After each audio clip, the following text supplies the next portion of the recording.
রসমালাই খেতে পছন্দ করে না এমন কিন্তু মানুষ খুব কমই পাওয়া যায়। কারণ এই মিষ্টিটা এতটাই টেস্টি আর অনেকটা হালকা মিষ্টি, যার জন্য অনেকেই পছন্দ করে।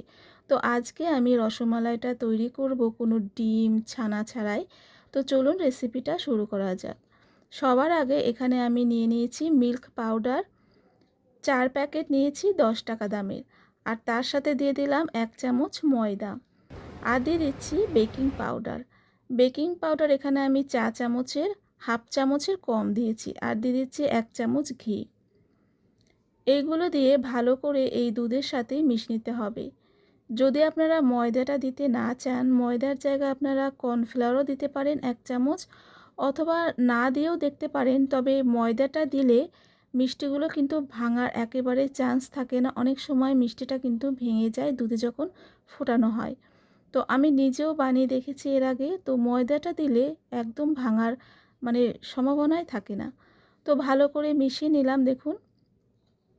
এবার আমি নর্মাল টেম্পারেচারে রাখা দুধ দিয়ে এই মিশ্রণটাকে মেখে নেব। একটু নরম করে এটা মেখে নেব। একটু আঠালো নরম করে মাখতে হবে। শক্ত করে মাখলে কিন্তু মিষ্টিগুলো তৈরি করার সময় ফেটে যাবে। তো সেই জন্যে একটু নরম করে আপনারা মাখবেন। আপনারা দেখে বুঝতেই পাচ্ছেন যে এই মিশ্রণটা একটু চেটচেটে টাইপের হয়েছে। তো এরকম নরম থাকবে, এরকমভাবেই কিন্তু নরম করে মাখতে হবে।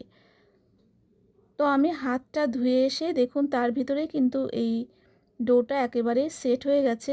1-2 মিনিটের ভিতরেই কিন্তু ডোটা সেট হয়ে যায়। তো এবার এর থেকে একেবারে অল্প করে নিয়ে আমি ছোট ছোট গোল মতন করে নিচ্ছি। এই যে মিষ্টিগুলো তৈরি করব এটা কিন্তু আমি গোল মতন করব, মানে রসমালাইটা আমি গোল করছি। আপনারা চাইলে লম্বাটে টাইপেরও করতে পারেন। আর চেষ্টা করবেন যে মিষ্টিগুলো যাতে একটু মসৃণ হয়, মানে গাটা যাতে মসৃণ হয়। মানে যদি ফেটে যায় তাহলে কিন্তু মিষ্টিগুলো ভেঙে যাওয়ার ভয় থাকে। আর গাটা মসৃণ হলে মিষ্টিগুলো একেবারে পারফেক্ট হয়। আর একটু নরম করে মাখলে এই মসৃণ করাটা কিন্তু কোনো ব্যাপারই থাকে না। আর বেকিং পাউডারটা আপনারা বেশি দেবেন না, অল্প পরিমাণে দেবেন, তাহলে মিষ্টিগুলো একেবারে পারফেক্ট হবে। এই জিনিসগুলো একেবারে হিসাব করে দিলে আপনাদের রসমালাই কিন্তু দারুণ হবে। একটা আপনাদেরকে এইভাবে লম্বাটে টাইপের তৈরি করে দেখালাম, দেখুন এরকমভাবেও কিন্তু তৈরি করতে পারেন। এটাও খুবই সোজা, লম্বা মতন করে মানে গোল মতন করে একটু লম্বাটে টাইপের হাতে ঘষলেই এরকম হয়ে যায়। তো আমি এখানে সব কটাই করে নিয়েছি। আর 2-3টে এরকম লম্বা মতন করে নিয়েছি। আপনারা এরকমভাবেও করতে পারেন। আর দেখুন এই মিষ্টিগুলোর গাটা একেবারে মসৃণ, এরকমই মসৃণ করে কিন্তু পাকিয়ে নিতে হবে, তাহলে মিষ্টিগুলো একেবারে পারফেক্ট হবে। তো এবার আমি কড়াতে দিয়ে দিলাম দুধ। তো 2 কাপ দুধ দিলাম এখানে। দুধের পরিমাণটা আপনারা নিজেদের হিসাব মতন দেবেন, কম বেশি যেমন করবেন তেমনই দেবেন। তো আমি 2 কাপ দুধের সাথে দিয়ে দিলাম 2 চামচ গুঁড়ো দুধ। এটা দিলে দুধটা তাড়াতাড়ি গাঢ় হয়ে যায়। আর এই দুধ কিন্তু আমি অনেকক্ষণ ধরে ঘন করব না।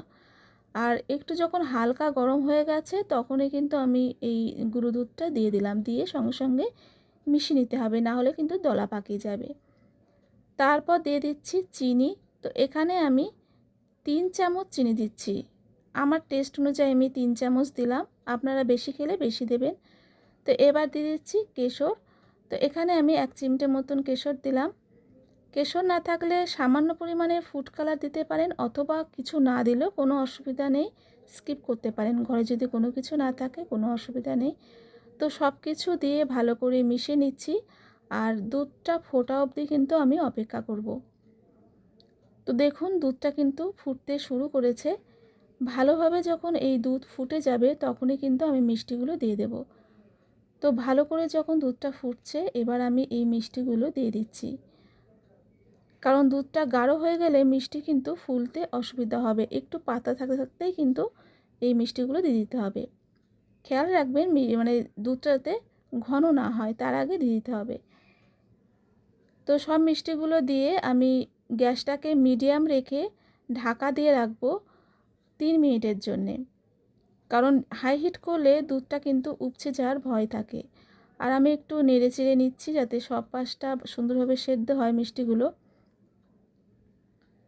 3 মিনিট পর চলে এসেছি। আর দেখুন 3 মিনিট ঘড়ি ধরে পর আমি চলে এসেছি। অনেকটা কিন্তু ফুলে গেছে মিষ্টিগুলো। তো যেহেতু এর ভিতর আমি ময়দা দিয়েছি, তো সেই জন্য আরেকটু এটাকে হতে দেব যাতে ভালোভাবে সব সাইডটা সেদ্ধ হয়ে যায়। তো সেই জন্য আরেকটু নাড়াচাড়া করে আমি এটাকে আবারও 3 মিনিটের জন্যে ঢাকা দিয়ে রাখবো। 3 মিনিট পর আবারও চলে এসেছি। 3 থেকে 4 মিনিট পর আমি আবারও চলে এলাম।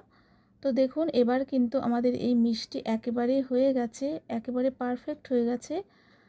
আপনাদেরকে দেখিয়ে দিচ্ছি, দেখুন কতটা নরম তুলতুলে, দেখেই বুঝতে পাচ্ছেন। আমি কিন্তু এই মিষ্টিগুলো দেখেও নিয়েছি যে কতটা নরম হয়েছে, আপনাদেরকেও দেখিয়ে দিচ্ছি। আপনারা চেক করবেন যে মিষ্টিটা কতটা নরম হয়েছে, তারপর আপনারা গ্যাসটাকে অফ করে দেবেন। তো আমি একটু ঠান্ডা করে নিয়ে আপনাদেরকে পরিবেশন করে দেখাচ্ছি। দেখতেই পাচ্ছেন কতটা সুন্দর দেখতে হয়েছে, আর এগুলো শুধু দেখতেই সুন্দর না, খেতে খুবই ভালো হয়। এই মিষ্টির টেস্ট নিয়ে কোনো কথাই হবে না বন্ধুরা, এতটাই টেস্টি হয় খেতে।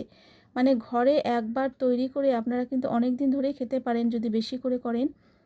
আপনাদেরকে আমি ভেঙেও দেখাচ্ছি এটা কতটা নরম, মুখে দিলেই মিলে যায়, দারুণ টেস্টি হয়। বাইরে কিনে খাওয়ার থেকে ঘরে তৈরি করে খেতে পারেন।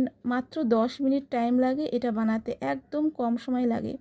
আপনারা নিজেরা বানিয়ে দেখবেন, দুর্দান্ত টেস্টি হয় এই মিষ্টিটা। দেখুন কতটা লোভনীয় হয়েছে, আপনাদেরকে আমি ভেঙেও দেখাচ্ছি। দেখুন কত সুন্দর। আপনারা এই মিষ্টি বাড়িতে তৈরি করে ফ্রিজে রেখে অনেক দিন ধরে খেতে পারেন। তো আজকের রেসিপি যদি আপনাদের ভালো লেগে থাকে অবশ্যই একটা লাইক করবেন। অনেকে আছে যারা লাইক করতে চান না অথবা করেন না, ভুলে যান। তো লাইক করে দেবেন, আর নতুন হলে সাবস্ক্রাইব করে পাশে থাকবেন। সবাই ভালো থাকবেন, ধন্যবাদ।